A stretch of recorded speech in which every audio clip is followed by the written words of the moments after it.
इस वीडियो में आप सभी लोगों का वेलकम है। आज का जो हम लोगों का टॉपिक है वो आप देख भी रहे हैं, व्हाइट बोर्ड पर लिखा हुआ भी है सेल डिवीजन।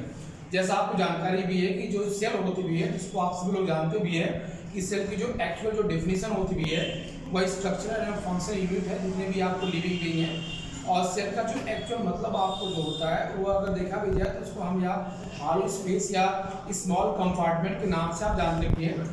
सेल को सबसे पहली बार आपको मार्सिलो मैल्पिकी ने आपको आइडेंटिफाई किया था। वो अलग बात है कि सेल नाम आपको डेड सेल जो है वो रॉबर्ट हुक ने दिया हुआ भी है।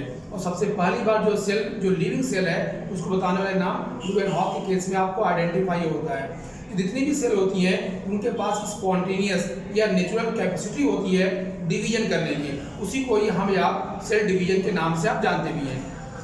एक वैज्ञानिक है जिनका नाम विल्कोव करके है, उनका एक स्टेटमेंट है ओमनी सेलुलर ई सेलुलर। इसका मतलब यही होता है कि एक जो सेल होती है उसके पास ऐसी कैपेसिटी होती भी है कि अपने आप को डिवाइड करे। और ये जो कंडीशन होती भी है उनके पास पाया जाने वाला जो न्यूक्लियस होता है, जो डीएनए होता है, जो क्रोमैटिन थ्रेड होता है, उसके आधार पर आपको आइडेंटिफाई होता भी है। उसी को आप देख रहे हैं कि जो सेल डिवीजन है तीन अलग अलग कैटेगरी में आपके सामने है। इसमें एमाइटोसिस, माइटोसिस और मियोसिस आपको इंडिकेट किया गया है। इसमें आप देख रहे हैं कि जो एमाइटोसिस है उसमें डायरेक्ट न्यूक्लियर डिवीजन है।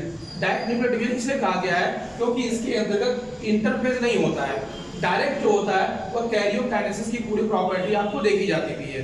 अब ये होता क्या है, अगर हम नॉर्मल सेल डिवीजन की बात करें तो प्रायः उसमें माइटोसिस और मियोसिस का नाम आता है। माइटोसिस जिसको हम यहाँ सोमैटिक डिवीजन बोलते हैं, इसकी वजह से कभी भी किसी भी सेल में आपको ग्रोथ की पूरी प्रॉपर्टी देखी जाती भी है। तो माइटोसिस हो चाहे मियोसिस, माइटोसिस सबसे पहली बार इस्तेमाल फ्लेमिंग ने किया था और मियोसिस का सबसे पहली बार जो इस्तेमाल है जो शब्द का है वह आपको मूरे ने किया हुआ भी है। वो अलग बात है, मियोसिस शब्द की डिस्कवरी जो है वो स्ट्रासबर्गर के केस में आपको आइडेंटिफाई होता भी है। और आपको जानकारी भी होगी कि मियोसिस जो आपको होती है जिस भी सेल में आपको होगी वह जर्मिनल सेल से, जर्म सेल से, गोनैड है जिसमें टेस्टिस या ओवरी के नाम आपके सामने आपको आते भी हैं। और प्रायः जो आपको मियोसिस होता है उससे आपको chromosome number parent to offspring half हो जाते भी हैं। और मियोसिस के अंतर्गत आपको कह सकते हैं 4 अलग अलग सेल का फॉर्मेशन होता है। लेकिन वहीं पर अगर हम माइटोसिस की बात करें, माइटोसिस के अंतर्गत जो पेरेंटल सेल और जो उनकी ऑफस्प्रिंग सेल होती है दोनों में क्रोमोसोम नंबर सेम होते हैं। और उसी के आधार पर माइटोसिस से आपको बेसिकली 2 सेल का फॉर्मेशन होता है। आपके सामने देख रहे हैं कि माइटोसिस हो चाहे जो मियोसिस हो, उनमें 3 फेजेस हैं, इंटरफेज, कैरियोकाइनेसिस और साइटोकाइनेसिस। इंटरफेज जिसको हम लोग रॉ मटेरियल के नाम से जानते हैं, क्योंकि कभी भी कोई भी सेल अगर डिवाइड अगर होना है तो उसके लिए कोई न कोई प्रिपरेटरी फॉर्म होना चाहिए, प्रिपरेशन होना चाहिए। अगर एक नॉर्मल सेल डिवीजन को ले लें, एक नॉर्मल सेल डिवीजन में जो टोटल 24 आवर का समय लग रहा है तो लगभग 22 घंटे का जो समय लगता है वो इंटरफेज में लगता है। इंटरफेज में देख रहे हैं G1 फेज है, S फेज है और G2 फेज आपको पाया जाता है। G1 नाम से क्लियर है, फर्स्ट ग्रोथ फेज जिसमें पहले आरएनए और फिर प्रोटीन का फॉर्मेशन होता है। S फेज में डीएनए और हिस्टोन का फॉर्मेशन हो रहा है। सेकेंड ग्रोथ फेज जिसको G2 फेज बोलते हैं उसमें प्रोटीन और आरएनए की सिंथेसिस होती है। कहीं कहीं पे कुछ ऐसा भी पार्ट देखा गया है जिसको हम लोग G0 फेज के नाम जानते हैं। रीजन आप कोशिका में या सेल में कुछ ऐसे भी पार्ट होते हैं जो ग्रोथ में इन्वॉल्व नहीं लेते भी हैं, जैसे नर्व सेल, उसको हम आप G0 फेज के नाम से आप जानते हैं। जब ये सब पार्ट आपको रेडी हो जाएंगे तब शुरू होता है कैरियोकाइनेसिस। और इस पूरे इंटरफेज में जो सबसे बड़ा जो पार्ट होता है वो G1 फेज आपको आइडेंटिफाई होता है। लगभग 8 या 10 घंटे का पूरा समय लगता है। अगर हम टोटल इंटरफेज की बात करें तो उसी के आधार पर रखा भी गया है एक पर्टिकुलर एंजाइम होता है जिसको हम यहाँ साइक्लिन के नाम जानते भी हैं, जिससे पूरे सेल के अंतर्गत आपको डिवीजन करने की जो स्पीड है वो आपको नोटिस होती है। इस कैरियोकाइनेसिस में नाम आप देख रहे हैं कैरियन लगा हुआ है। कैरियन का मतलब ये होता है न्यूक्लियस, इसमें प्रोफेज, मेटाफेज, एनाफेज और टीलोफेज आपको नोटिस हो रहे हैं। उसके साथ साथ जब न्यूक्लियस के अंदर डिवीजन हो जाता है तो जैसी सेल होगी, अगर प्रोटोजोआ की है कि पोरिफेरा की है, मैमल की है, प्लांट की है, कैसी है, उसके आधार पर जो स्ट्रक्चर है वह सब साइटोकाइनेसिस के अंतर्गत आपको नोटिस होते हैं। उसके बाद इसमें आप देख रहे हैं मियोसिस को 2 अलग अलग कैटेगरी में बांटा गया है। इसमें देख रहे हैं कि मियोसिस को मियोसिस फर्स्ट और मियोसिस सेकेंड। मियोसिस फर्स्ट को ही हम लोग हेटेरोटोपिक डिवीजन या रिडक्शन डिवीजन नाम भी जानते हैं। क्यों? क्योंकि क्रोमोसोम नंबर जो आधे होते हैं वो मियोसिस फर्स्ट में ही होते हैं। और जो म्यूसिस सेकंड है आप देख भी रहे हैं, जिसको हम आप होमोटिपिक डिवीजन के नाम से आप जानते हैं। ये होमोटिपिक इसलिए कहा गया है क्योंकि इसके अंतर्गत जैसी सेल होती है उसमें किसी तरह का कोई भी क्रोमोसोम लेवल तक कोई भी डिफरेंस नहीं होता है। इसको एक तरह से कह सकते हैं माइटोसिस का फोटोकॉपी। तो जो मेन इवेंट होता है इस पूरे म्यूसिस में वो म्यूसिस फर्स्ट है। उसमें आप देखिए प्रोफेज फर्स्ट है, मेटाफेज फर्स्ट है, एनाफेज फर्स्ट है, टेलोफेज फर्स्ट आपको नोटिस हो रहा है। इसमें प्रोफेज फर्स्ट में 6 सब डिवीजन है। प्रोलिप्टोटीन है, लिप्टोटीन है, जाइगोटीन है, पैकेटीन है, डिग्लोटीन और डाइकेनेसिस, ये सब क्रम से हैं। और इन सभी फेजेस में कौन कौन सी बेसिक चीज हो रही है वो आपके सामने इंडिकेट है। प्रो का मतलब प्रिमिटिव, लिप्टस का मतलब थिक होता भी है। अब इसमें देखा गया कि प्राय इसमें जो मेन इवेंट होता है वो क्रोमेटिन थ्रेड होता है। कुछ हद तक लोगों ने माना हुआ भी है कि प्रोलिप्टोटीन को हम लोग इंटरफेस से थोड़ा सा एडवांस स्ट्रक्चर मान सकते हैं। इसमें क्रोमेटिन थ्रेड है और आप सबको पता भी होगा कि क्रोमेटिन जो थ्रेड होता भी है, कभी भी क्रोमोसोम का जो जेनेटिकल इनएक्टिव पार्ट होता है उसी को ही हम यहाँ क्रोमेटिन थ्रेड के नाम से आप जानते हैं। उसके बाद देख रहे हैं प्रोलिप्टोटीन के बाद लिप्टोटीन आ रहा है। इसमें यही क्रोमेटिन थ्रेड थिक होता है, मोटा होता है, क्रोमोसोम का फॉर्मेशन होता है और उसके साथ साथ एक यूनिक प्रॉपर्टी दिखाई दे रही है बकेट स्टेज।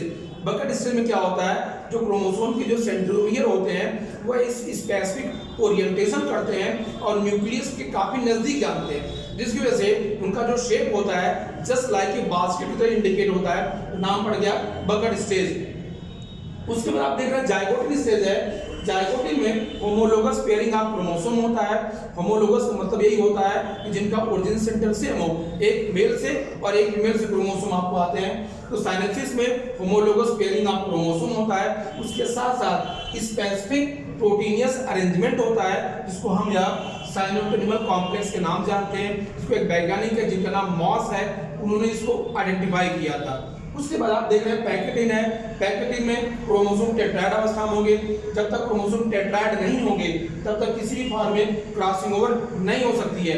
और क्रॉसिंग ओवर के दौरान एक्सचेंज ऑफ जेनेटिक मटेरियल होते हैं और एक्सचेंज ऑफ जेनेटिक मटेरियल होने की वजह से वेरिएशन की पूरी प्रॉपर्टी अलग अलग लिविंग बीइंग में आपको देखा जाता भी है। और जहां क्रॉसिंग ओवर होती है उसी पॉइंट को हम यहाँ हॉलिडे जंक्शन के नाम से भी आप जानते भी हैं। उसके साथ साथ आप देख रहे हैं पैकेटिन के बाद डिप्लोटीन आ रहा है। डिप्लोटीन में जो आपको दिखाई दे रहा है कीएस बेटा, कीएस बेटा का मतलब यही होता है कि आफ्टर क्रॉसिंग ओवर क्रोमोसोम के जो क्रोमेटिन होते हैं जब एक दूसरे को अलग करते हैं तो अलग होते समय वो पॉइंट जहां पर वो एक दूसरे को अटैच करते हैं उसी पॉइंट को ही हम यहाँ कीएस बेटा के नाम से आप इंडिकेट करते भी हैं। उसके बाद देख रहे हैं डाइकेनेसिस है।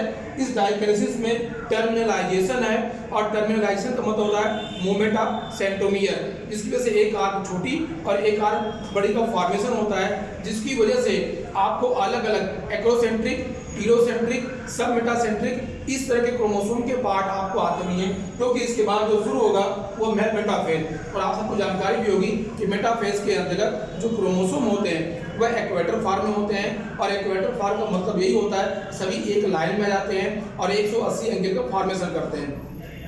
अगर हम मेटाफेज, म्यूसिस की और माइटोसिस की बात करें तो माइटोसिस के अंदर जो मेटाफेज आपको बनता है वो आपको सेंट्रोमियर के आधार पर बनता है और म्यूसिस में जो बनता है वो क्रोमोसोम के आर्क, जिसको हम लोग बोलते हैं क्रोमेटिड, उसके आधार पर आपको नोटिस होता है। उसको आप देख रहे हैं एनाफेज है। एना का मतलब अब का मतलब यही होता है कि जो क्रोमोसोम के जो क्रोमेटिड होते हैं वो on the basis of chemical composition आधे एक पोल की तरफ और आधे दूसरे पोल की तरफ मूव कर जाते भी हैं। और इसी में जो मेंडल का जो सेकेंड लॉ है इंडिपेंडेंट असॉर्टमेंट, वो भी इसी पर आपको लागू होता है और क्रोमोसोम नंबर जो हाफ होते हैं वो इसी एनाफेज के केस में आपको नोटिस होते नहीं हैं। उसमें आप देख रहे हैं म्यूसिस फर्स्ट और म्यूसिस सेकंड के बीच में एक शॉर्ट इंटरवल होता है जिसको हम यहाँ इंटरकाइनेसिस के नाम से आप जानते हैं। नीचे आप देख रहे हैं टीलोफेज फर्स्ट लिखा हुआ भी है।